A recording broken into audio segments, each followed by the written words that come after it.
І тим часом 10 українських авіатехніків у Нідерландах пройшли курс з обслуговування західних винищувачів F-16, повідомили у Міністерстві оборони країни.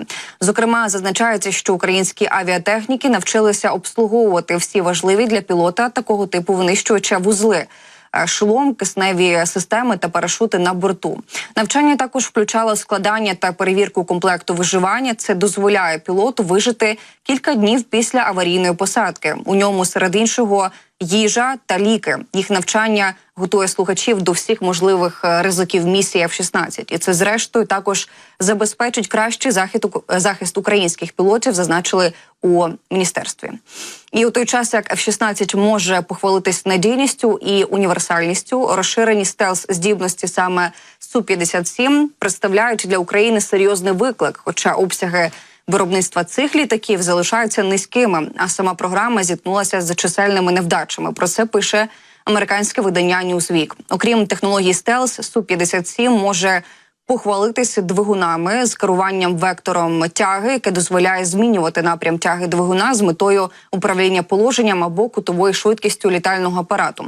На додаток до цього Су-57 має різноманітний набір озброєння. Су-57 може літати зі швидкістю, яка вдвічі перевищує швидкість звуку на висоті майже 60 тисяч футів. Це більше 18 тисяч метрів. І на дальності понад 1800 миль, більше ніж 2800 кілометрів. У той же час F-16 здатен літати зі швидкістю понад близько 1500 миль на годину і працювати на висоті до 50 тисяч футів, що трохи нижче, ніж може літати Су-57.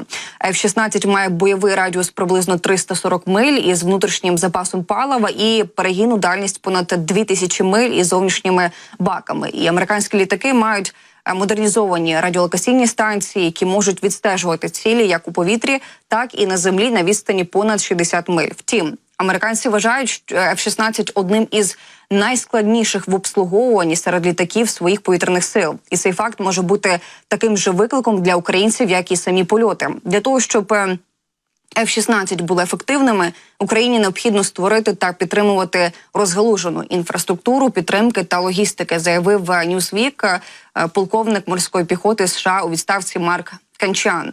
За його словами, поява F-16 не призведе до негайної зміни ситуації. Для того, щоб дійсно знищувати більше російських цілей, так, і, зокрема, і на тимчасово окупованому півострові Крим, нам треба F-16. І на території саме Криму нині перебувають до 230 військових об'єктів. Про це в інтерв'ю «Новини Лайв» розповів голова Меджлісу кримсько-татарського народу Рефат Чубаров. За його словами, серед таких об'єктів військові гарнізони, аеродроми, сховища боєприпасів, техніки, стаціонарні ЗРК.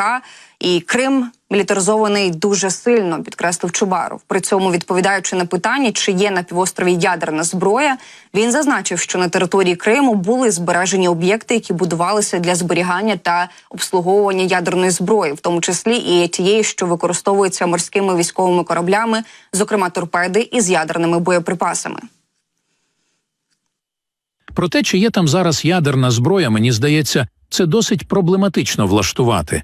Адже окупанти навіть перемістили кораблі ближче до берегів Росії, до Новоросійська. Так само через великі втрати перебазовують вглиб Росії також і літаки з аеродромів Криму.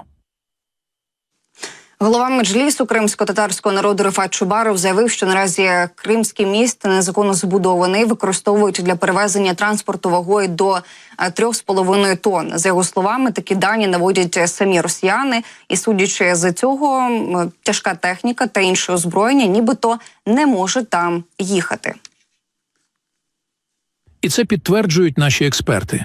Незважаючи на переможні реляції, окупанти не відновили міст після 2 підривів. І якщо раніше вони направляли пошкоджену військову техніку із Запорізької та Херсонської областей до Криму і вже там розподіляли на ремонт або перекидували далі на територію Росії, то тепер вона взагалі не заходить в Крим. Чубаров наголосив, що тепер російські окупанти створюють альтернативний шлях суходолом та намагаються переправляти техніку ним. Голова Меджлісу зауважив, цитую, «Думаю, що у такий спосіб вони готуються на випадок втрати контролю над Кримом. Але коли ми говоримо про звільнення Криму, то півострів неможливо звільнити без деокупації всієї Херсонської області». Також він запевнив, що вірить у те, що Україні вдасться звільнити окупований півострів.